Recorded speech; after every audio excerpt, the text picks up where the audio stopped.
Hi everyone. If you may just fill up the seats on the front first, on the front seats first, please.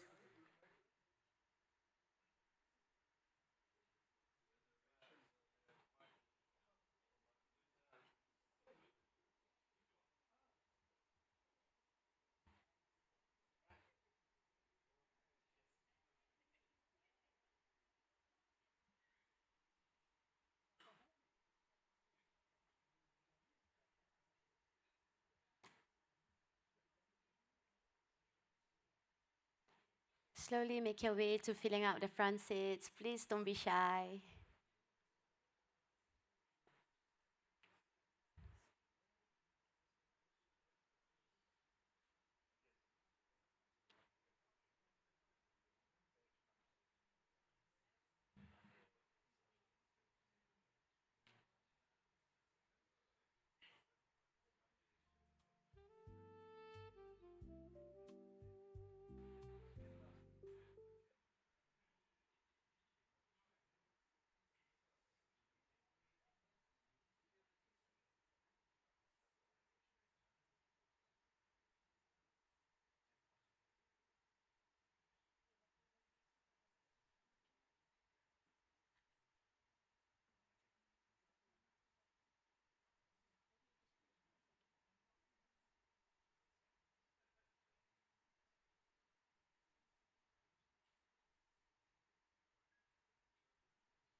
Assalamu alaikum and good afternoon, everyone, ladies and gentlemen.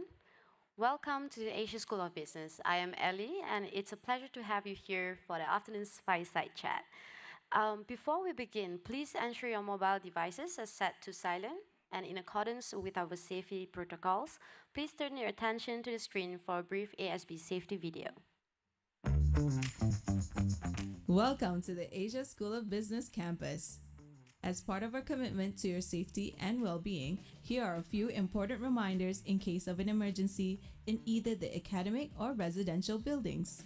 If you hear the emergency alarm once, please stay calm and wait for further instructions. If you hear the emergency alarm twice, please evacuate the building immediately. The emergency exits for the ASB academic building are located in the middle and at the ends of the buildings near the elevators. There are two assembly points for the ASB academic main building. The first point is on the north side of the building, in front of the main entrance. The second point is on the south side, near the ASB residence, by the front office in Block C. If you are seated in the Kazana National Auditorium, the exits are located at the sides and back of the hall. If you are on levels 2, 3, 4, or 5, always use the nearest staircase to come down to the first floor. Be on the lookout for the emergency signage at the following venues. First aid kits are located in the pantry on every level of the ASB academic building and at the front office for ASB residents. Please be mindful of our smoke-free environment. Smoking is not permitted inside the building. Thank you for your kind attention.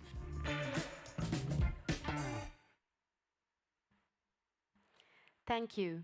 Beyond our commitment to safety, ASB stands as a hub for innovation and regional leadership. Today's event is a testament to that commitment as we explore institutional leadership, societal transformation, and global change. We are deeply honored to have with us today Chancellor Nobles, the Chancellor of the Massachusetts Institute of Technology. A quick reminder for our audience, we will for sure reserve time for Q&A later towards the end, so please keep your questions brief and focused. To lead us through today's dialogue, please join me in welcoming our moderator, Associate Professor of Management, Business and Society at the Asia School of Business, Dr. Renato Lima de Oliver.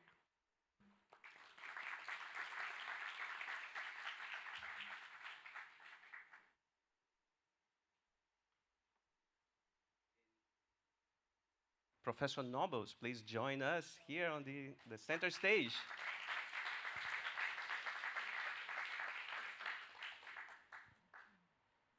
So it's a great honor for us, for Asia School of Business, to host you, to hear from your experience, to share lessons from your scholarly work, and please have a seat, and also to field questions from this amazing audience. I can see some of our business leaders with us, some of our graduating students, some of our new cohort here, our leadership, academic leadership, Chancellor Izzetti, Professor Joe, my colleagues, faculty colleagues. So it's fantastic to see the audience, including our colleagues from Student Journey, which is our department of ASB, in charge of making sure that our students are happy, they are thriving, they are set to be business leaders after they graduate. So, Professor Melissa, let me start by telling an anecdote, Okay. which is how I first met you. Oh boy. So, in early 2011, I received a call from the then head of department, Professor Richard Locke, saying that you have been accepted at PhD at MIT. Please come. And one typical thing of US universities is to organize an open day. So the departments sponsor applicants, accepted applicants, to come to campus, to hear talks, to interact with faculty that could later become their advisors or committee members. And I had the privilege of going to that open day where we had Professor Fotini Christian presenting a research about an experiment, field experiment in Afghanistan. And that was followed by a lunch with you at the Charles River Hotel. So today, and that was in 2011, I said, okay, that's a fantastic place to be. I'm choosing MIT. And today, Richard Locke is now the Dean of Sloan. Fotini Christia is a full professor. At the time, she was a young assistant professor. She's a full professor and director of the MIT Institute of Data and Society. And Melissa is the chancellor of MIT.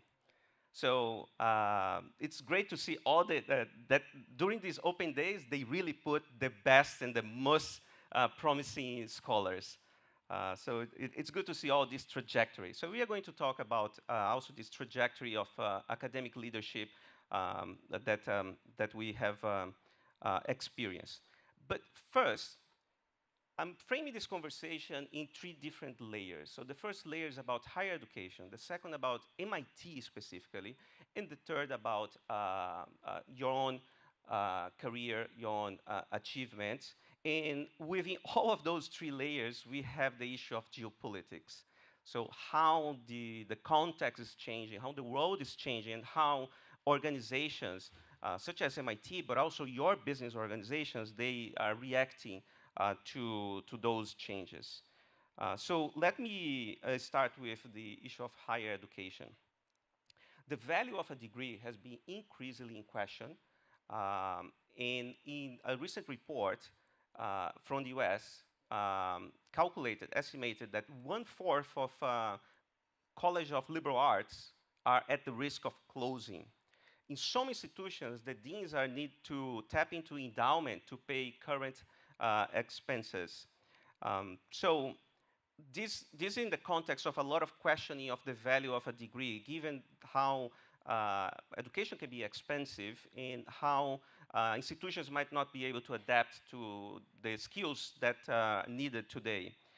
So let me ask you, in your experience, where the critics of this, the traditional degree education, where are they getting it right in terms of their points, where they are getting it wrong, and how that debate is influenced MIT's leadership?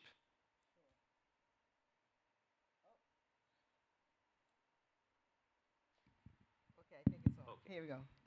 First, thank you, Renato, for the question, and thank you for the invitation to be here. Thank you, everyone. Look forward to sharing my thoughts here with these questions that I won't be too tough, I don't think, right? You're going to be easy on me? I don't think We'll so. see. If you came in my teeth, likely not. So I'll begin by saying this: the challenges that these higher education face are real, and certain of the ones you've described are true. Structural challenges, largely uh, uh, as a result of a changing demography. We have fewer potentially college-age kids who will be going to schools. But the critique of colleges has long been long-standing in the U.S., and it's gone something like this. Not everyone necessarily has to or wants to go to a four-year college. There may be sets of skills, they may be vocational in nature, may be more connected to direct industries or sets of skills that are better. Students get better preparation at different kinds of schools. They may be four-year, but they may be focused on skill sets, not necessarily a traditional liberal arts education. The, the arguments for liberal arts have long been a broad introduction to freedom, to literature, to mathematics, to science, to philosophy, to history, creates a well-rounded individual, one that isn't necessarily prepared for any job, for a particular job, but supposedly can be prepared for many jobs because it provides a set of skills that enhances your general knowledge as well as a certain building up of your humanity, your person, kind of what it means to be a full human being. So it has aspirations that go beyond your intellect as such, but has something to do with your character. So the notion of liberal arts was meant to be both character building as well as knowledge producing and helping with your learning. And some have argued that that may work for all, for some, but not for all, and that there should have been a better distribution or different distribution of, of education past high school that didn't always privilege a four-year liberal arts education. So I suppose that's where the critics got it right in a certain way, that perhaps we erred on, that is national, as a national aspiration, to think that liberal arts colleges were the most desirable path for most people. Um, and I think we're now in some course correction of that. That is, community colleges, which are two-year degrees that are more focused on particular skill sets, have gained currency. They've also gotten a lot more government and private support. So that may be helping. But on that score, I think critics may have been right in certain instances. I, for one, will remain a fan of liberal arts education, but we may have to think about it very differently given the real structural challenges that colleges face right now, which is that they simply may not have enough students to fill to fill the classes. The other part of it I have to mention, I would be remiss if I did not, which is that certain of the critiques of liberal arts colleges have come from an argument that they become too ideological, right? That they have been taken over by ideologies which have in certain ways corrupted or at least overly politicized the curriculums. That's a critique that is also happening right now. There are different views on it. I'm not going to take a position one or the other, but that certainly is a part of what's contributing to the lack of public confidence in certain of the colleges. I see. So I think one takeaway of that is recognition that there are many different paths to success, Correct. which doesn't have to be necessarily the four-year traditional college education. Exactly. So, MIT has been, normally you want to be talked about, you want to be on the headlines for the good reasons. MIT has been staying mostly out of the headlines when we read about the conflicts and disputes between leading US universities and the administration. Right. So we have seen cases with Columbia, with Yale, even Brown, where you went to undergraduate. But MIT has been out of those headlines, which is a blessing in that case. Yes, we're What is the happy secret? about What's that. going on? Well, one thing I think we've done well is that we've decided that we will always stay on mission, meaning what we're most concerned about is excellence in teaching and in research, and that we need to stick to that. To the degree that we've been able to gain and maintain the public's confidence in the quality of an MIT education, is that we produce the goods. We produce the graduates, we produce the research, we help to create the industries of tomorrow.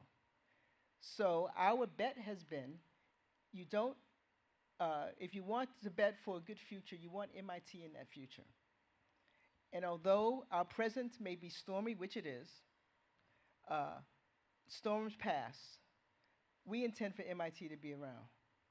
We were formed right after the Civil War in the United States in 1865, and we intend to be here.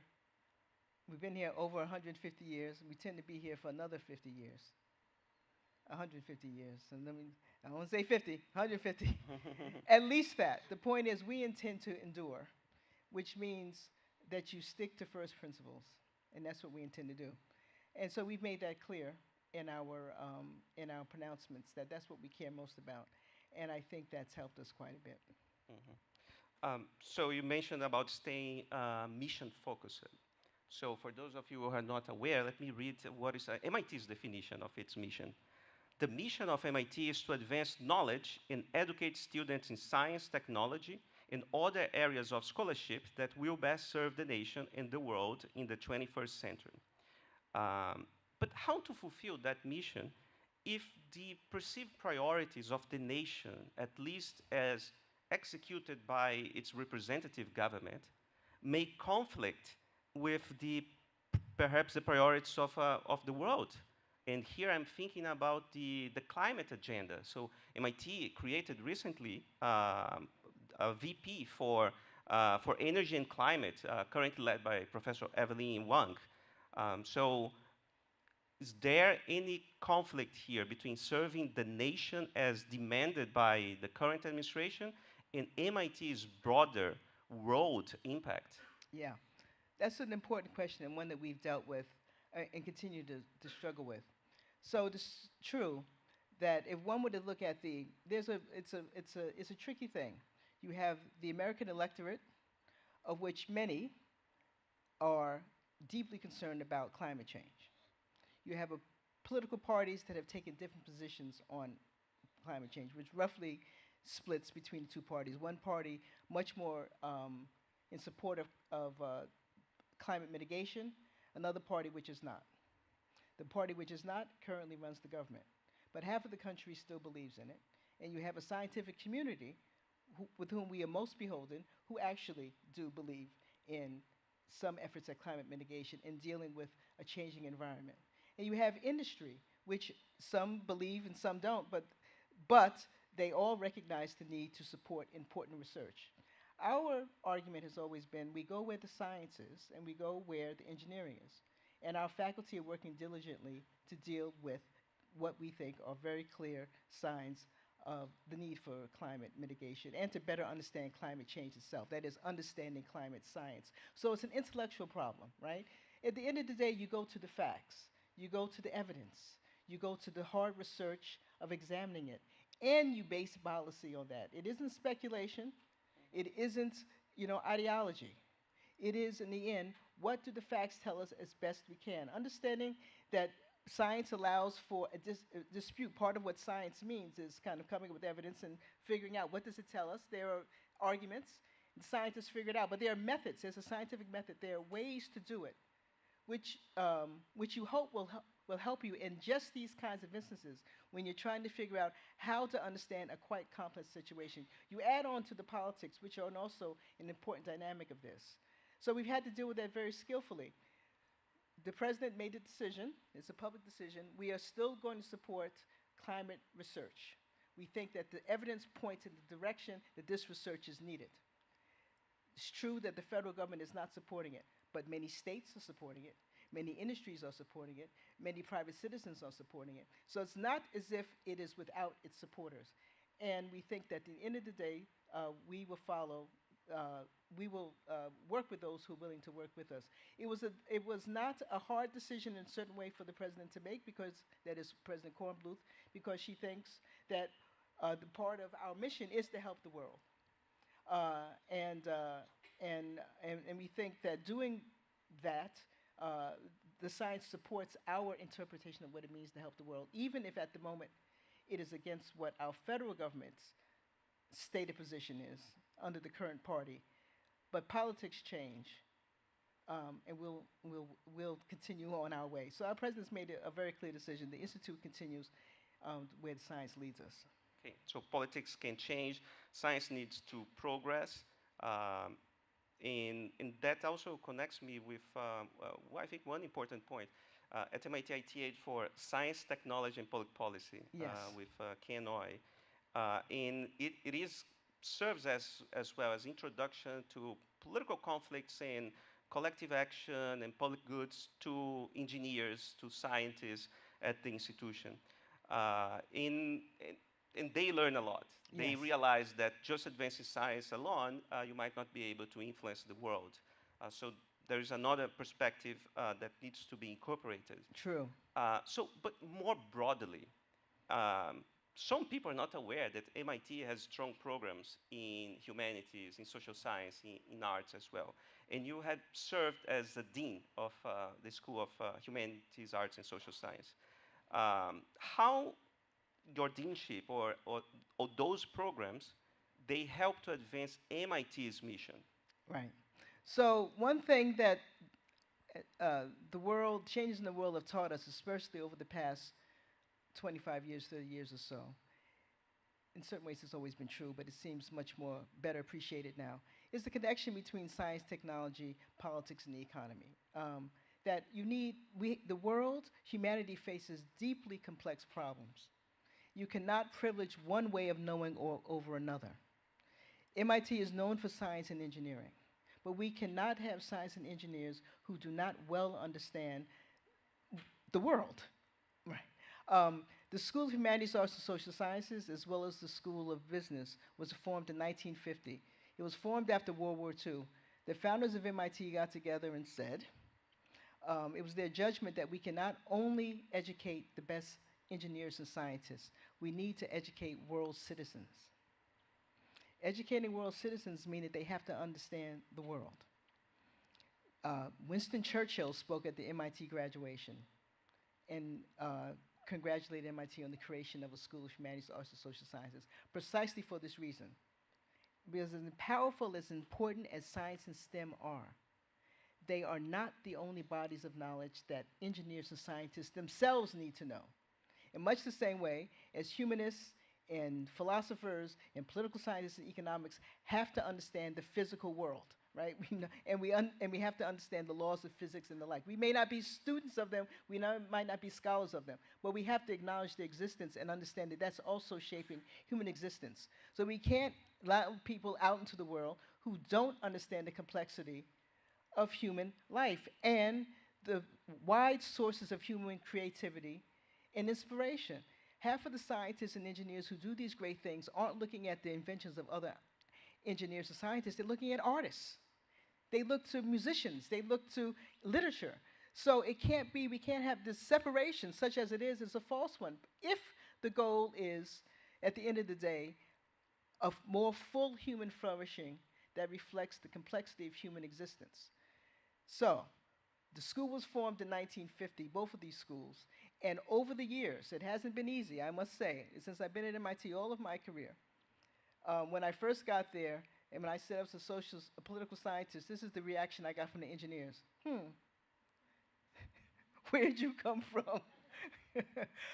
Some of the engineers themselves didn't seem to know we had a school of science, of humanities, at least as much as I understood the School of Science and Engineering. It was not a reciprocal understanding.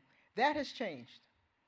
And part of the reason it's changed is that in the past 25 years, we've had a financial collapse, right, that is 2008, right, world economic crises, where the economists explained this to us. They went into, people were angry at them, but they also wanted, please explain what's happening. We had COVID.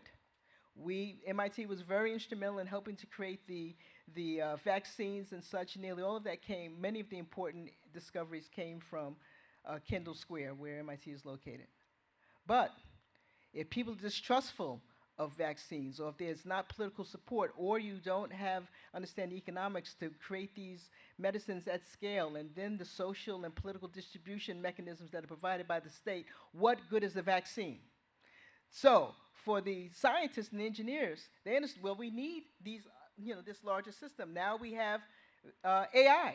Yet again, we've got this great technology that's driving a lot of things, but it has a lot of other externalities which are political, economic, and social in nature. Where are our political scientists? Where are our economists? Where are our anthropologists? Where are our artists, right, to help us? Typically, in most of human life, art and literature are sometimes the best truth tellers, in part because they fictionalize a future or a world we can't bear to stand in its reality, but they show it to us in another way. Helps our imagination. So to the degree that we've taken seriously the idea that we're educating, our responsibility is to tackle hard problems. You need a range of knowledges to make that happen, and you must be open to incorporating them. In talking about shaping human existence and understanding the world, I think these are the very interesting points of reflection about of that reality at MIT. Let me ask you about geopolitics. Sure. This is something that in a business school, in our engagements with business leaders, with government representatives, and being in Southeast Asia, um, there's a lot of a demand for knowledge Yes. about how geopolitics, how international relations, how different tools can help to explain and firms to position themselves in these disputed struggles of power. So from your perspective, how do you face discussions even internally at MIT? Your tools from your discipline has helped MIT to navigate different challenges of its international presence, connections with countries and grants, and so on. So how does geopolitics affect your work, the work of MIT, and how can you inform the rest of the leadership of how to better navigate these turbulent waters? So thank you for that. So for that question. So an important part of MIT's connection to the U.S. federal government began after World War II. Many of our researchers were deeply involved in helping to create a lot of technologies that helped in the Allied effort in the war. The war ended, that relationship continued, and the idea there was a trade-off. The government research collaboration was so successful that we ought to find a way to institutionalize it. There are many scientific boards that were formed. The argument was that we should have one that the government has some oversight on but no direct control, right? In other words, there would be some independence, and that independence was rooted in a deference to experts. But at the same time, there had to be some public accountability because these were public funds. Taxpayers' money, you couldn't have it where at the end of the day, scientists themselves were alone making decisions without any congressional or oversight, right? At the very least, you don't want it to be too insular, right, where they are unaccountable to the public whose funds they are using. And at the same time, that they are mindful that there's going to be some watching of how those funds are distributed, lest it becomes something where it's a slush fund, for lack of a better word, for scientists who reward their friends and punish their enemies, right, which is what you don't want. And be scientists, as committed as they may be to their enterprise, or any field, everyone needs to think about self-dealing. So the point of the National Science Foundation and other entities that was set up was seen as a partnership between universities and the government, where each served as a check on the other. And in that way, science would progress. I raise that to say, that is an example of how we're dealing with geopolitical changes, or at least internal political outside of the university, where there's a mutual decision to establish institutions that allow for greater cooperation. The world has changed in those past years since the war, right? It's 80 years now. And those arrangements are now being called into question by the current administration for reasons that have to do with not only internal politics, but the way the world is changing, increasing competitive international competition. And the argument now is that, well, our ways of creating scientific innovation are too slow. They're not nimble enough. They're a little bit too subjected to perhaps not enough oversight, or oversight that isn't as effective as we imagine it to be. Perhaps the universities aren't always the best vehicle for advancing science as good as it's been up until now. The questioning of internal processes are being pushed by geopolitical changes outside of the United States. The current administration is making those arguments, but it didn't begin with the Trump administration. This has been happening quietly for many years now, right? And in fact, certain of the concerns about the connection between universities and governments were active at the time in which these boards were established after World War II. So politics has always been a part of it. Any scientist, an engineer, or political scientist, or any academic who thinks that politics are not a part of what they do, even as we attempt to shield knowledge creation, we always have to be mindful of the larger context in which we operate, partly because we are using, in many instances, public funds. So there has to be some concern about the citizens' sense of accountability. And that's just also a part of it. So I appreciate your question. In our current day, our politics are particularly challenging. And the issue are complicated. The issues could not be more frightening. That is war and just changes in national, kind of international alignments. But nonetheless, any institution, particularly that of higher education, always has to be mindful of the political situation in which it sits, especially if those funds are partly public. Right. And I think in a previous conversation, I've mentioned that Mark Carney, the Prime Minister of Canada, during his recent speech at the World Economic Forum, mentioned that we are living in a new world order, in where middle powers need to rise and do certain coalitions specifically. Taking that analogy to MIT's mission and its engagement with the rest of the world, does it mean that in your internal discussions, does it mean that you're all now more world-oriented, you're less Massachusetts-specific, and more world-oriented in your international engagements, including here at ASB? No, it means that we're attentive to all. And I wouldn't break it down by any percentages, but simply saying we obviously have to deal with our Cambridge environment in Massachusetts. Yes. Good neighbors, and the neighbor's been good to us. All right. The growth of Kendall Square, which is one of the biggest centers of biotechnical innovation in the world, is the result of partnerships with local governments, city and state governments, local citizens. So there's no ignoring your environment. So each level, from municipal to state to national to regional to international, we think of all of them.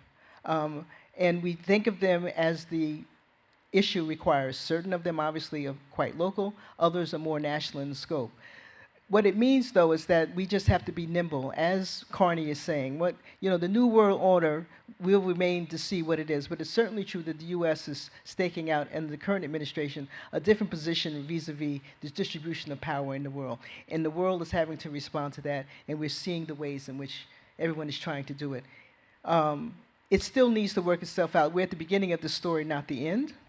So who knows what's going to happen, but it seems to me to be pretty clear that that it won't go back to where it was.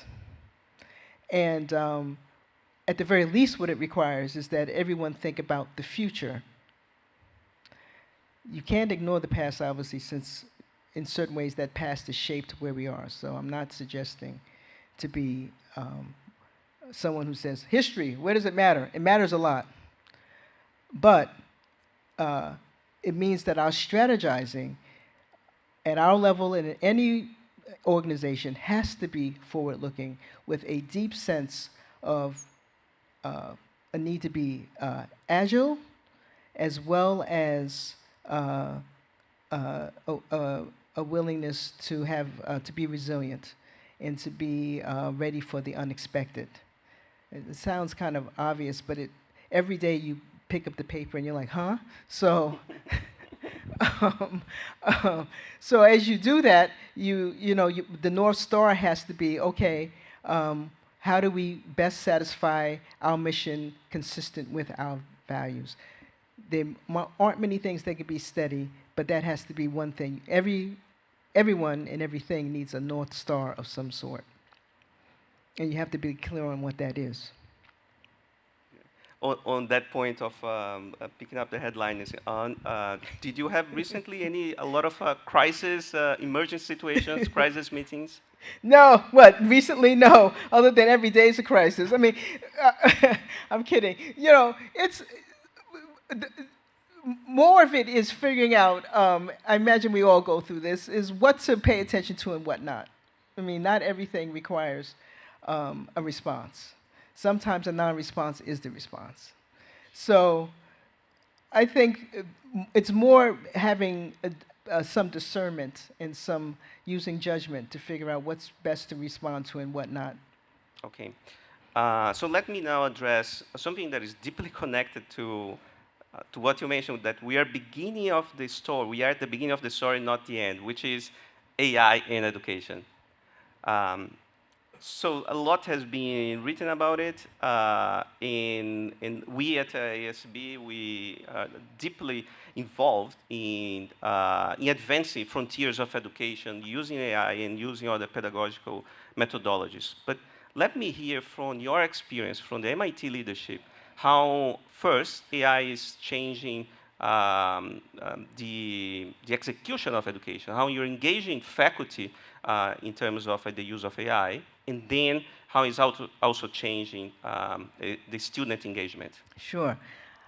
So I intend to say some of this at my commencement, so I'm not going to give you all, Okay. but I will say some things about it. And I say that because at the moment, given all that's happening, the one story that seems to me to be the most important is the AI story, in part because of its not only its complexity, but its comprehensiveness, meaning it's shaping nearly every aspect of human existence. It's impossible to think about the future now without thinking about AI, it seems to me. We're certainly seeing it with research, for sure. It's pushing research forward in ways that many people thought unimaginable. And so our faculty are using it to great effect.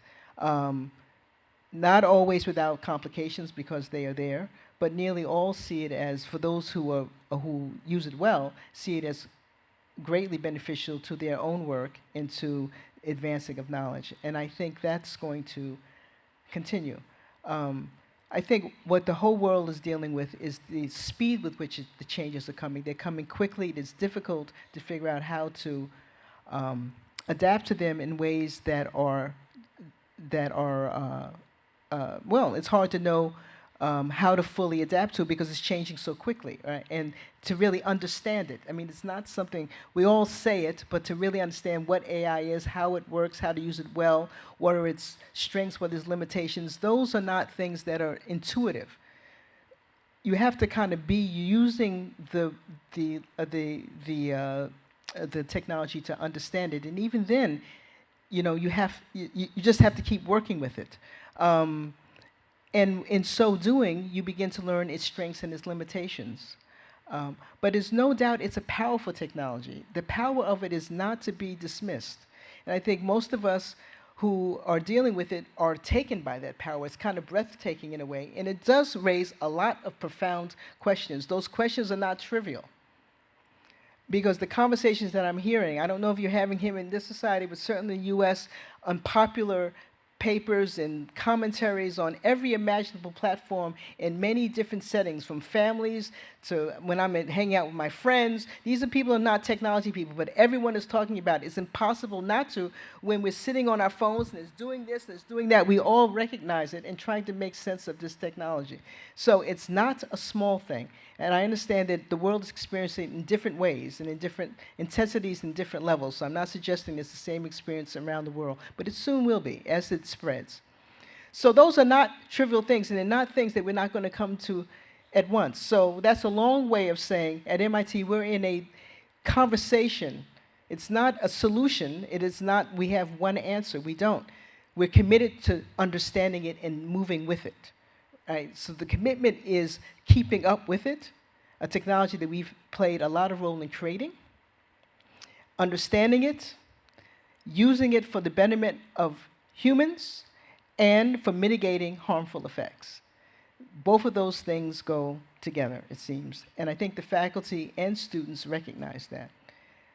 Because at the end of the day, and for higher education, we talk about knowledge. Right? I mean, knowledge creation. So we all are concerned about that, and it's all, art intelligence. So the issue is making sure that human intelligence remains a part of that story, that we don't surrender that, and that we don't surrender what it means to learn.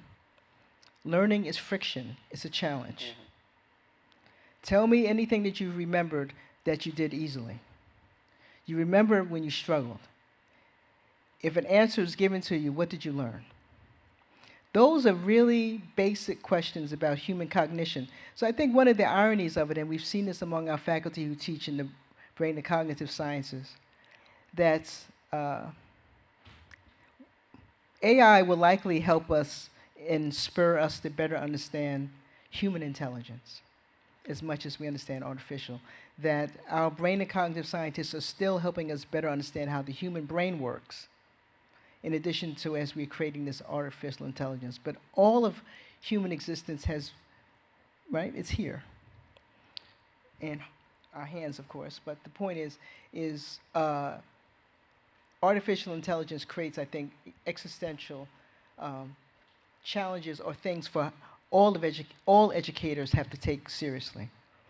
Right. And one typical way of learning while taking a course at an institution like MIT is that you have lectures or flipped classroom, and then you have problem sets where you have to apply, you have to, you challenge yourself on that. However, today, that friction of solving a problem set, which, by the way, is a very social activity as well, when you work in groups and you struggle together to finish a problem set and so on, if the rules allow, that friction then is removed by the ability to just upload Correct. something on ChatGPT. Correct. So how the institution is dealing with We're that dealing with that challenge? right now, figuring out how to deal with it right now. So I don't have an easy answer other than to say that that's exactly one of the problems. And the faculty are each dealing with it in his or her own way on how to continue to create friction when you have a technology which its job is to remove friction. And which does it well. And we're thinking a lot about that. I'll say that I, along with the provost and the chair of the faculty commission, the faculty committee, along with the head faculty, students, and staff, on a report on AI in education, which will be coming out publicly next week. And it is, we expect, will be a very important guidance, not only to our own faculty, but to higher ed about how to think about AI. So I don't want to preview what we're thinking, other than to say that we put humans first. So those changes are also affecting not only the classroom type of education, but of course the overall availability of what kind of tasks are demanded in the Yes. world. And these are the debate on the employment impacts, the job market impacts. MIT, back at the one initiative on the task force on work of the future, 2020, that It started before, and the task force report was published in 2020. That was discussing the IR 3.0, 4.0, industrial revolution, all of the precursor of the integration of a lot of AI applied to manufacturing. In one of the reasons of that task force was the realization that a lot of those technologies are coming out of MIT. They have societal impact. They have distributive impacts. And we have a responsibility of thinking deeply the right use of those technologies or how to maximize opportunities for humans. And again, that was in the task force of the work of the future. AI makes that even more critical. And I understand that many MIT colleagues, such as David Out or Darren Samoglu and others, have been working what's called pro-worker AI. Yes. So what is the thinking there about how do you go from developing technologies that will have societal consequences to make sure that those technologies are developed in a way that benefit job creation? Yeah. So they spend a lot of time, David and Daron and others are working to really develop a scholarship that supports an idea of worker augmentation as opposed to worker replacement. The idea that there will be new kinds of jobs. People will have to train differently. They will have to be taught differently. But that the jobs themselves won't disappear. At least not all jobs. There's no doubt certain jobs are going to disappear. That's true with any major technological change. So that is no different. But the challenge of AI is that it can change so many jobs, right? And with such speed and seeming efficiency. So it has a lot of things that a firm would be concerned about, right? Efficiency and a job well done, right? So excellence and such.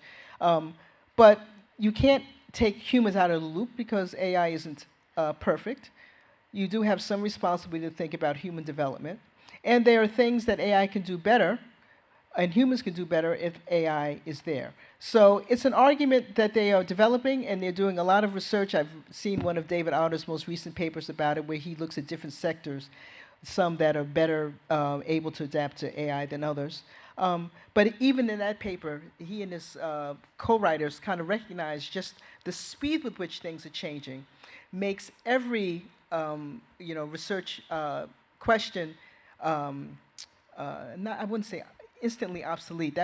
That's not quite right. But meaning it's so provisional because things are changing so fast. There's only so much confidence you can have in the conclusions that you can draw because things seem to be changing so quickly. Which raises back to my point, which I said earlier, kind of trying to keep up with it is part of the responsibility at this point. If anyone speaks to you overly confident, be afraid. Right? What you'd want to hear is someone who recognizes their shortcomings but is still sticking with it, because that is how you keep up. I mean, that's how you survive. You have to keep up with it. Yeah. It's an interesting place to be for scholars and students who like an answer. Right? This is the answer. No. Yeah. We want certainty. It's not there. We were teaching this week, and Professor Don Lessard and Professor Abigail mentioned a lot about the importance of getting the thought process right. And that is that component of having judgment, having the ability to criticize, seems to be even more important in an age where answers are really easy to get, but really hard to know if they are right or not. Exactly. Exactly right. So judgment, you put it exactly right. Judgment about whether to know whether it's right or not, but also there has to be some confidence that we understand that someone has some fundamental knowledge, right? It cannot be that we surrender. I'm using, being overly dramatic here perhaps. But at some point, one of the reasons we have confidence in what we do is because we can explain it. And we can explain it in a way that seems that we understand it, we've learned it, we can explain what we've done. If AI gets to the point where we are unable to explain what it's done, and we think the answer is right, but I believe that answer, but I don't know how it got there,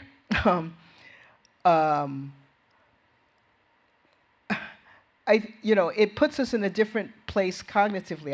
I don't know what that is going to be like when we, since nearly all of us at the moment now, we speak with some confidence that we understand what we're talking about. If AI reduces our ability to speak with that confidence because we don't fully understand how it reached the answer that it did, but we're convinced it's the right one, I'm not sure where that puts us. It feels like the ground is shifting. There's a certain kind of, we have certain basis of understanding knowledge, you know. So that's what I mean by it presents a lot of questions that philosophers and cognitive scientists have to help us sort through. That it's not enough to say we have this tool. There are intellectuals' problems attendant to understanding what AI is that scholars have to themselves study. That's where we are, I think. But the technology is moving so quickly that we're doing it all at the same time. We're like building the plane as we're in the plane. And so if we feel a certain unsteadiness, it's precisely because of the speed in which this technology is moving. Perfect. Let me turn in, very soon we are going to turn to questions from the audience. So start thinking about it, and then we have microphones set up there, so you'll be able to line up and ask questions to Professor Melissa Nobles. Let me turn to your work as a chancellor. In any organization, it's really easy, particularly large organization, it's easy to lose touch with what's happening on the ground. You're dealing many times with urgent meetings and with the president and with the governor and so on, and you might not know how students are feeling, what kind of offerings they have, and how to improve that particular activity. And you oversee 60 different departments. In a very practical way, how do you make sure that you know what's going on, that students feel that the chancellor is there looking after the students, student groups, sports, and everything that all those 60 departments they do? So a couple of things. One, I have office hours, and before AI, before Zoom, before COVID, it would be in person, but not anymore. Students, I'll meet you on Zoom. Okay, fine. So one is Zoom. The second is I just show up places sometimes unannounced. If it's a game, if it's a I eat lunch on campus. I just go and sit down and stuff. I don't bug students, in a way, because they're like, "What are you doing here?" So like, who invited you? So I try not to be overly intrusive. I will, if I'm going places, just talk to students. We have a fairly flat organizational structure. The students call the president Sally. They call me Melissa. So it's flat in that regard. And so I appreciate that because it makes certain barriers easier. But I will often go unannounced, and I try to keep an open door. I'm a first-year advisor, which means that first-year students, I advise them. And so I make sure that I continue to do that. I use the people who work with me, of course, my direct reports and people who report to me, but I always want to make sure that I have a direct line to students. I expect my staff to also be keeping their hands on things, but I don't want students to think that there are barriers to meeting me. So I try to make sure that it's clear that I have an open door policy. And I should just finally say this. I don't imagine MIT students are different than any other students. They're not shy. And especially if they're angry about something, I hear all about it. So it's usually not, the issue usually is not knowing what students think. Trust. If it's something that they like, I less often hear from them. But if it's something that they don't like, I'm definitely going to hear about it. So I'm not worried about that. They know where to reach me. And any MIT student can go and book 50 minutes with you. Correct. They can. Any student. And I've had... We are talking about 80,000 students? No, it's about, including graduate students, it's about... 6,500? Yeah, about 13,000 students, something like that. 13,000. Yeah. But look, most aren't. Most are like, look, the last thing they want to do is talk to the chancellor. They want to talk to their friends. They want to talk to maybe their profs, their TAs. Me, no. So, but some do, and I'm happy to meet with them. Okay. So you also work as a department head and dean of a school. how is it to be effective, which is also a question that applies to other organizations, larger organizations, people with stability and so on.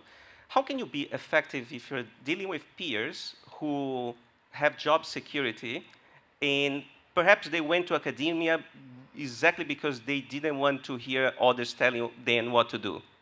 Yes. Well, everyone higher ed is different than many other organizations, but of course you have that level of autonomy in your own setting of your schedules and sense of responsibility and such. So and students feel the same, right? If most universities, the goal is to encourage independent thought and action, which typically means you rely a lot on judgments and on self-motivations and the like. There are markers that people are intended to meet, but in general, it relies a lot on self-direction. And certainly dealing with peers in any kind of leadership role, it means basically the art of persuasion.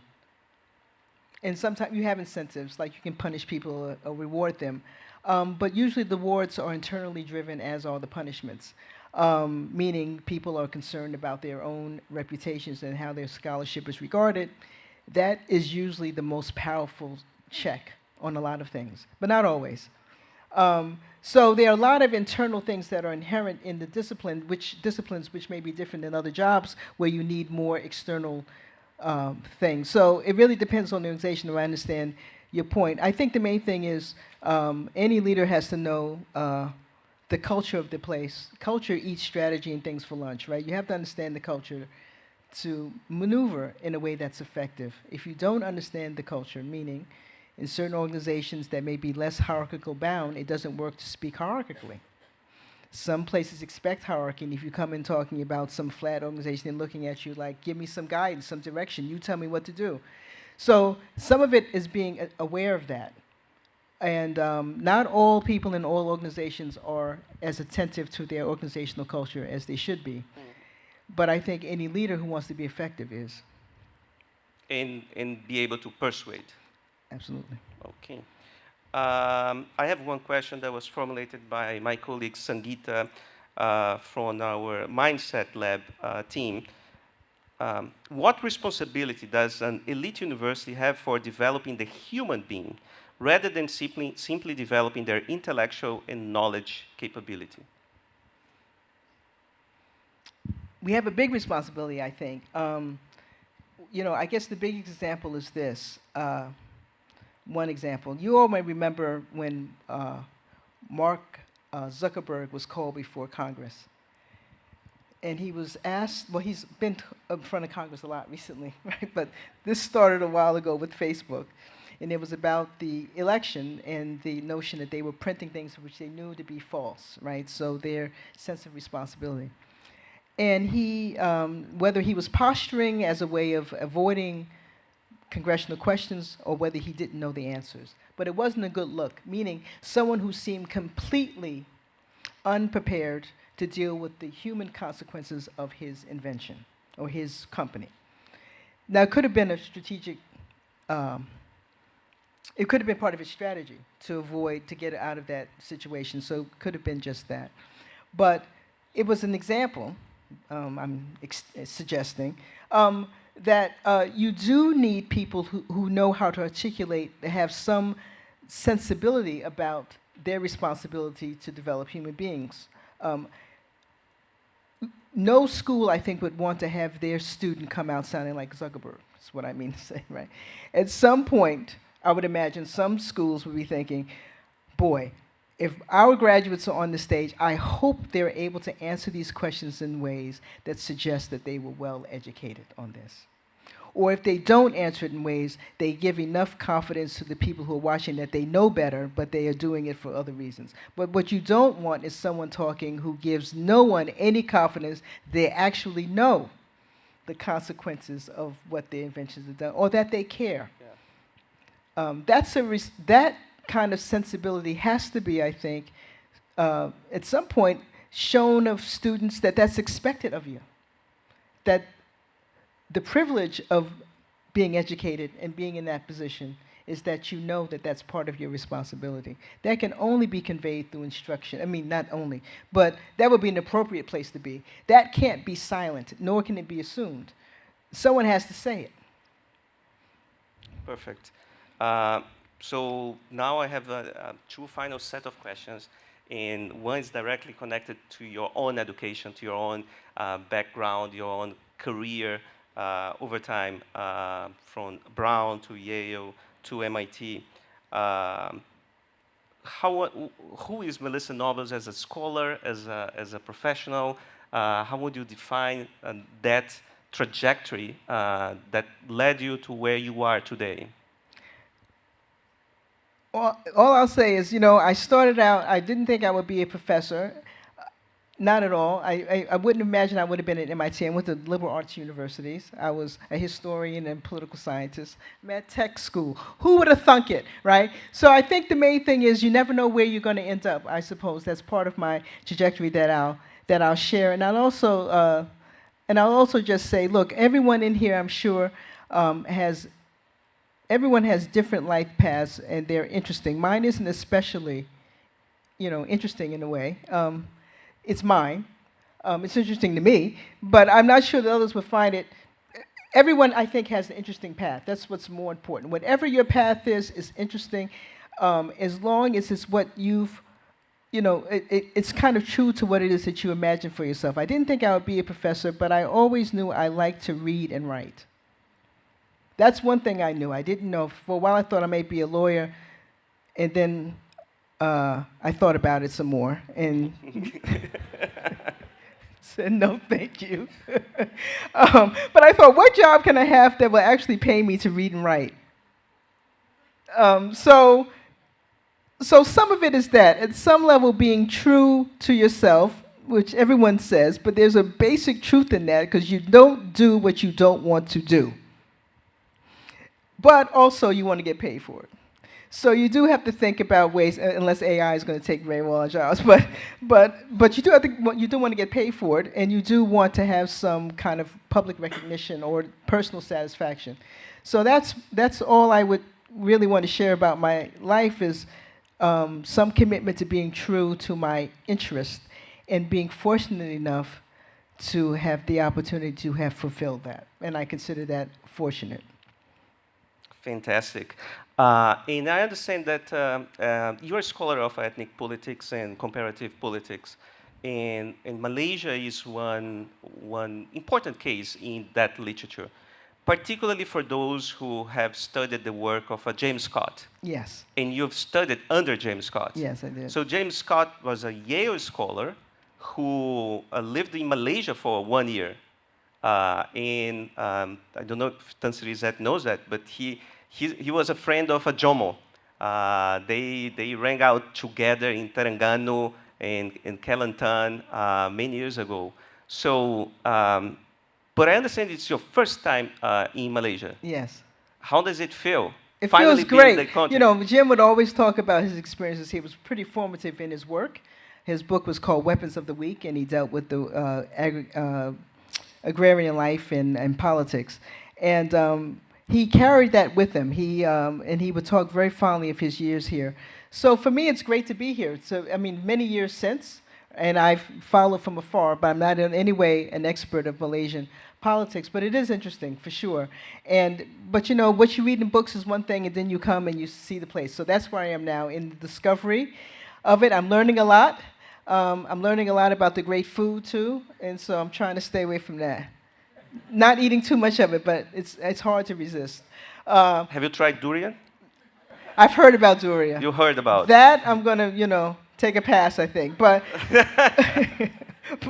but otherwise, it's been lovely. And as you know, Rantu, I've traveled around the world, many different places. My work was in Brazil, so I'm used to being. I've loved this part of my job, which has been learning about other cultures and histories and politics. And Malaysia is part of that story. So thank you for asking. Fantastic. Thank you so much, Melissa. And now we have the opportunity of opening the floor to any questions from the audience to Professor Melissa Nobles. So you just go to the mic. Please identify yourself and ask your questions. Please. Good afternoon, Good afternoon. Honorable Chancellor and moderator. My name is Nixon, and I have a question. Okay. Yeah, so throughout your discussion, I was thinking about a concept that stems from information economics. Yes. So leaders, like right now, they have more access to information than ever. Correct. And I would say that it's particularly through AI, Mm. which I would say is the focus of today's discussion as well. Mm. And my question is, does more information mean better information? And also specifically, what I'm trying to say is, wait, give me a second. It's a bit nervous to be here. Don't be nervous. Just talk. Right. So how should leaders actually navigate through this? Because the concept that I was thinking about is actually information asymmetry. Mm-hmm. And I would say that the asymmetry has rather shifted towards the institutions that actually govern the information and how they distribute this to Yes. people like us. So, yeah, how should leaders Yeah, navigate? no, you raised an important question. Thank you, which is kind of, is too much information the best information? That was your top line question. Yeah. And what do you think? No, does it sound like in the way you described it, you have a embedded, you have an intuition about it, so share it.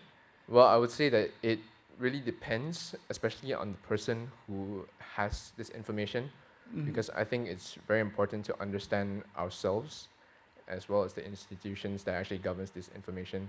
For example, like OpenAI, Yeah. because artificial intelligence has a specific biasness, whether we like it or not, because it produces information that is statistically preferable to the user who is asking. Yes. So I would say that more information doesn't really mean better information. And I've actually read your article on that was published in 2019 about the preservation of humanity in the AI era. Oh, yes, yes. Yeah, and I thought it was actually really insightful. And that was the reason why I asked this question, because I wasn't really sure whether I should focus on the technology that surrounds us at this moment, or should we actually target what actually happens in us Yes. or the institutions. Yeah. Well, it sounds like you're doing a bit of both because, of course, thank you for the question, Yeah. is that if you, as you said, if you've you learned enough about OpenAI to wonder kind of the production of it, so you understand the technology enough to understand its weaknesses, right? So we do have to learn something about the technology as you're describing. But no, I don't, I think we're back to the questions, as you rightly pointed out, of judgment and discernment and having some sense of how to do that. The question that we're all grappling with is, from where does the foundation of knowledge come that we make the discernment, right? I mean, in other words, do I know enough about the technology to be critical of it? Do I know enough about this subject matter, independent of what AI has said, that I feel I understand it and I can discern properly what AI is getting wrong in this, what AI is getting right? We've had some professors, for example, in engineering, who put in some of their problem sets, and they got an answer back from AI that if you didn't understand, you would think it was completely right. It was completely wrong, but it was wrong in subtle ways that you really had to understand where the problem was. That professor knew because he had been educated and well understood and had worked through it. But let's imagine a student who didn't know. Yeah. And it seemed like it worked, and the professor, if not a good one, might not catch the problem. You would think that he or she would. But over time, if this technology develops, and if we have less and less people who are educated in ways which are kind of AI-proof, or without enough critical discernment of what AI is doing right and what's doing wrong, it can leave us in a very scary place. So what you're describing, what all of us, I think, have to deal with is coming to terms with how we assess information and knowledge, and so much of it is coming at all of us. The filters, how do we do it efficiently? And we all are economizing, right? We don't only have so much time in the world, right? At some point we trust. So that's our dilemma. It seems to me a profound human dilemma. They're not easy answers to, but that you are thinking about it is the right direction, I think. Okay, thank you. Fantastic. Next one. Hi, Professor Nobles. Hi. Melissa Chan here from One Melissa. to another. Yay, Melissa squared. Exactly, exactly. Thanks for being here today. It's been a pleasure listening to your thoughts. My background is in innovation and leadership with a side of opera. And I'm a huge fan of the arts and humanities, obviously. And my question is, I liked what you talked about earlier on in terms of thinking about degrees of confidence. And of course, as someone wearing the arts hat, as artists, we work with degrees of confidence Yes. because nothing is black and white. Yes. In a world that's increasingly black and white, where we see things with absolute certainty Yes. or uncertainty, Yes. I'd love your thoughts, especially having been Dean of a School of Humanities, about what do you think are the challenges and opportunities for integrating or reintegrating arts and humanities back into our education, and is college the right time to be doing that, or should it be earlier or Yeah. later or all the time? Yes, thank you. Probably all the time. I think I'll answer it slightly differently than the way you've described it, though I appreciate the question.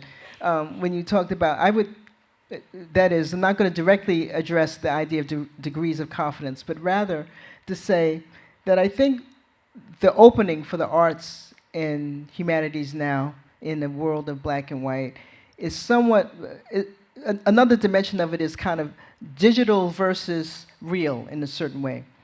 And that is, many people, I think, are looking for, and I mentioned this earlier, kind of authenticity. There's something, the arts require, in their best way, full engagement, kind of being present, and kind of being in touch with an emotional, creative side, which presumably easy answers seemingly resolve that tension. Well, I'm not uptight because I know the right answer. It's either yes or no, and this and that. And of course, much of where we live is in the gray zone in nearly everything. And the arts, as you say, are comfortable being in that place. And I think the more that we start relying on AI and these kind of technologies, which seem to remove us emotionally or seem to kind of offload cognitively and perhaps emotionally the tensions and the frictions of learning, which is an emotional thing. When you're trying to do a hard problem set or something, it's not only that it's hard mentally, but you're like, right? It's hard, right? It's uncomfortable. It's all of those things. AI removes all of that. There has to be, but part of the hardness you feel, you're kind of in it. You're present. The arts and things at their best demand that we be present. So, and be in community. And I think that's what many people are going to want. And I think all of this is going to exacerbate that, which is an opening for the arts. The other part, thinking about literature, for example, or poetry or written, is that they are imagination, this imagination. Now, it's true AI, they've come up with some that write really interesting stuff. But part of the reason why we like literature and art is when we value that a human did it. It's not just the words on the page, but you think, at least I do, wow, someone thought of that story. They thought of it. How did they do that? Da-da-da-da. You hear the novelist talk about how they created it. That's part of the enjoyment of reading it. The idea that something, it just happened because some words came together, it seems to me takes some value out of it. Now, maybe generations from now, that won't be the feeling at all. And what I'm describing is a uniquely 2026, 21st, beginning of 21st century, and humans from now won't view it that way at all. So but at the moment, for right now, it seems to me that the opening is that for the arts. And I do anticipate more schools will be thinking about it. The more technology comes, the more we're going to be running for the arts. I certainly hope so. Thank you so much. Thank you. Thank you so much. Any other questions to Professor Melissa?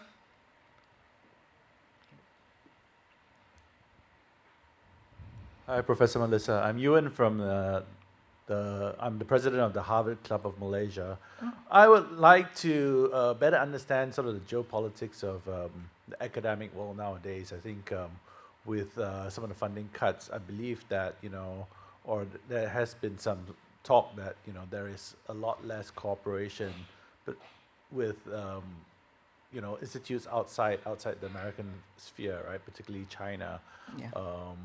And, I guess I would like to understand what really is the impact on the ground with that. Is that reality true in a sense that, there are less sort of scientific corporations, and how would that impact science going forward? Yeah. I think that, thank you for the question. It's certainly something, there are lots of, I think people are still trying to work together as best they can, but they're doing it in a way that does not run afoul of government mandates, in part because if you are reliant upon government funding, you have to be mindful of that. So if the law changes or if the policies change, you have to remain compliant. So you can't jeopardize that. So I think all universities are smartly working within the constraints. I could say there are very few universities, it seems to me, and certainly my own, that continue to value international collaborations, particularly between scientists working together for research of joint benefit and presumably human betterment.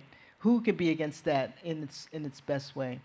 But it has to be done within a more constrained environment. And most schools are trying to do that in that way. I imagine these things will change, but we are subject to those larger pressures. We can't ignore them. Okay, fantastic. Any other final one, please? Colleague, Andrew Coleman. Hi, I'm Andrew from the ASB. Hi, Andrew. Listening to you was delightful.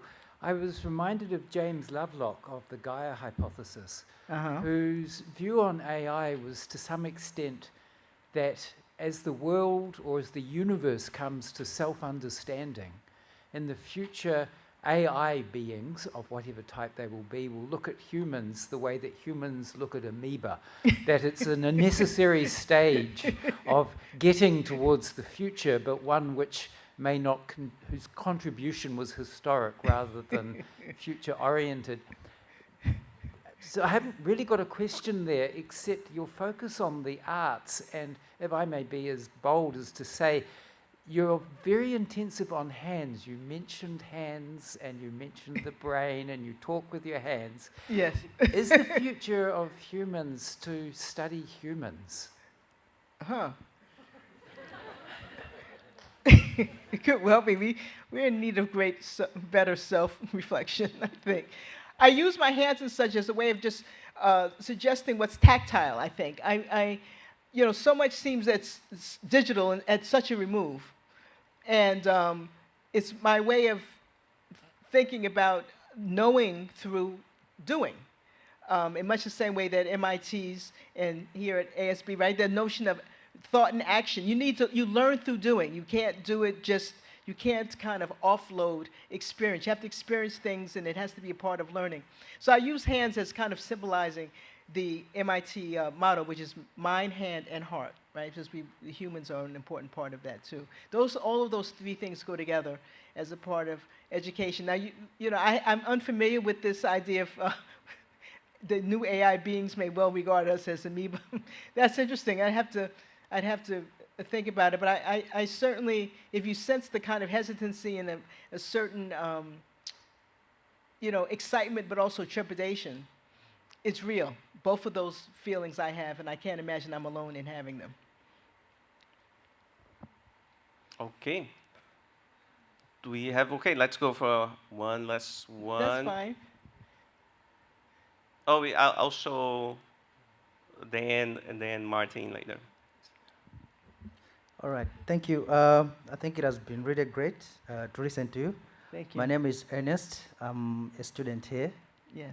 I know my question may be slightly loaded. It's okay. Yeah, so as the topic or the title says, daring to be different, leadership in geopolitically uncertain times, I wanted to know your personal opinion in this context. On what do you think is the projection of AI among the great powers? Because I think it has been more of a competition, like China versus USA. So I wanted to know how would maybe the emerging economies dare to be different? Thank you. Wow, that is a hard question. It is loaded in a certain way. And I think, if I don't mind, I'm going to turn it back on you, which is to say, that's. No. I mean, that is part of, that is the challenge for this generation. I mean, that's it. Yeah. To figure out how to, A, use this technology in a way humanely that is beneficial to emerging economies, in ways that perhaps learning from the mistakes that are no doubt currently being made, but also shielding yourselves from bearing the weight of those mistakes. That would seem to me to be an especially challenging, a big challenge for leadership, emerging leadership, this generation, absolutely. So this isn't employed by the professor to turn the question there because I don't know how to answer it, but it is to say that it is partly it. But it's also true that, that those are the kinds of questions that have to be asked, no doubt, in this growing AI global divide. Those are the questions that need to be asked. At the moment, there is too much concern, at least in the US and others, and for reasons that also make sense, on what can only be described as a tech oligarchy with outsized power, political power. And everyone rightly should be concerned about it in the US and outside of the world, precisely because of the power that these companies wield.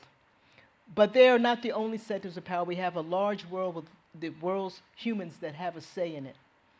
And it's right to think about what you think your country and emerging economies should be thinking about.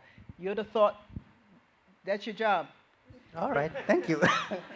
Thank you so much. Thank you, Ernest. Martin. So I think I have the last question. I wanted to share with you what is in this uncertain world your decision-making process. I come from, as you know, the world of central banking, where we use the risk management framework in order to make decisions. By risk management, what I mean is drawing a base scenario and then giving probabilities to different kind of scenarios. As you know, we live in more than Knightian uncertain world where we cannot measure with probabilities what are the different scenarios. So how do you look at your decision-making process in your position as Chancellor of MIT, but when you look also to the world? Do you use triggers in terms of looking at how to make decisions? Do you just scrap scenario analysis? How do you go about it? Thank you. So it really depends on the challenge before us, but I'm going to sound rather parochial, because I'll keep it pretty local to how we think about it as an institution through an institutional lens, which is we typically think about one, and this is I'm not just saying this, we think a lot about what I've said already. What is going to help advance or retard the research mission? How are we going to continue to attract the best talent? What will help us do that? What are the probabilities? And here we do a bit of scenario, right? What is this legislation, for example, that's coming from the federal government? Well, how likely is it to pass? What is the likelihood, yes or no? Should we lobby? Should we not? All American universities have major lobbying in Washington. That's no surprise, meaning talking to Congress people and such. Will those efforts work? Or will we do better by simply ignoring it? It won't pass. Why spend money working or time and effort or brain power thinking about that? So it's usually quite specific depending on the issue. For those things that are more budget related, as you would expect, it goes through a big financial analysis, every possible scenario about how it's going to go, and that's done by the finance team. So it really depends on the nature of the problem, but typically all of it is data-driven, and the data could be qualitative or quantitative. So and generally, the more political decisions, they tend to be a bit more qualitative, which is our understanding of the politics, either in Congress or on campus. is all the same, and we rely on human intelligence, who, our sources. I say that with not in a nefarious way, but simply our colleagues in different segments of the university, for example. What are you hearing? What do you think? How will this go? So it's very, as you would expect, the main part of it is as much data collection as we can and rigorous analysis when that's required, whether it be either quantitative or qualitative. But it's a lot more eclectic than it sounds like you would expect the bank would be doing, which is a bit more systematic than ours. Ours is systematic depending on the nature of the problem, but it is and also it's deeply consultative. Since much of academia is Ronaldo has described, and you all know, everyone is pretty autonomous, so they don't respond to easy hierarchies. The president says something to faculty. It's a suggestion, right? I mean, most faculty still, let you know if you are stepping on their prerogatives. So any president cannot use that as a means. So it has to be persuasion. It has to be something else. And that typically means appealing to what we know moves faculty, which is we respect you. We understand your research. We're doing it to help advance it. We're not doing it to stop it. And we need you to trust us. So a lot of any administrations, most of the time is spent building and maintaining trust, because you're going to make decisions sometimes which you cannot, there's no vote. You just have to trust that we're doing it for the reasons of the university. If we've been successful in convincing the community that we are mission-driven, that usually is an efficient way of putting those doubts to rest. So when outside challenges come, when the president and other, now I'm going to, if outside forces come and begin to undermine trust in institutions, it makes our job internally difficult. Even if we've been doing a good job, if you've got outsiders saying you can't trust these institutions because they're doing this, they're doing that, you have you're hitting a headwind that heretofore you didn't have to contend with. And that's where we are now in higher ed. That data collection that you use, quantitative and qualitative, Yes. you use it to build scenarios. Yes. Okay. Yes. Fantastic. Professor Melissa Nobles, everyone that joined us this afternoon, I'm sure they are delighted after hearing from the impact of AI in education and job market, geopolitical impacts on the mission of MIT and ability to engage with the world without neglecting even the community of Cambridge and the local mayor, which I know is very supportive of the community, in building and maintaining trust, the organizational lessons that you shared with us. I think there's a lot of food for thought, a lot of material there to think, to reflect, and to admire as well. And during the rest of your stay, I'm really sure that you're going to get to know more ASB, get to know more about Malaysia, and admire a lot about our mission, our accomplishments, everything that this special place here that has some components of MIT DNA, but also a lot of achievements on its own, and all the research that is being done here, the teaching, the service, our mission. How do we accomplish our mission as well? So thank you so much for sharing your thoughts, your knowledge with all of us. Thank you so much. I appreciate it very much. Thank you. And now I turn to Ellie. Thank you, Dr. Nobles and Renato, for such a thoughtful and engaging conversation. I think what stood out for us mostly today was your reminder of the very human element behind education, putting people first, helping those around us better, and understand the world we live in. I think the whole room pretty much appreciated the reflection of the power of our hands and how knowing things is one thing, and actually use that knowledge and put it into action.